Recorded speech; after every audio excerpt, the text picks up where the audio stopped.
என்னதான் டபுள் டக்கர் ட்ரெயினாக இருந்தாலும் கூட அந்த ட்ரெயினை இயக்கக்கூடிய இன்ஜினும் அதே போல் அந்த ட்ரெயினை பாதுகாக்கக்கூடிய கார்டு வேனும் சிங்கிள் டக்காக தான் இருக்குது அப்படிங்கிறத நம்ம பார்க்குறோம். அதே போல் தான் இந்த உலகம் எவ்வளோ தான் பெருசாக இருந்தாலும் கூட அதை இயக்கக்கூடியவனும் பாதுகாக்கக்கூடியவனும் அந்த ஒரே இறைவன் தான். அந்த இறைவன் தான் நம் அனைவரையும் படைத்தான். அவன்தான் இந்த வானம் பூமி சூரியன் சந்திரனை அனைத்தையும் படைத்தான். அவை அனைத்தும் அவனுக்கு கட்டுப்பட்டே செயல்பட்டு கொண்டிருக்கின்றன. அதனால் அவற்றுக்கிடையே ஒரு சமநிலை இருக்கிறது, ஒழுங்கமைப்பு இருக்கிறது.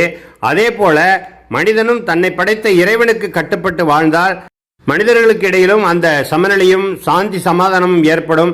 எனவே நாம் நம்மை படைத்த இறைவனை அறிந்து கொள்வோம், அவனுக்கு கட்டுப்பட்டு வாழ்வோம், அவனால் படைக்கப்பட்ட மக்கள் அனைவரையும் நேசிப்போம்.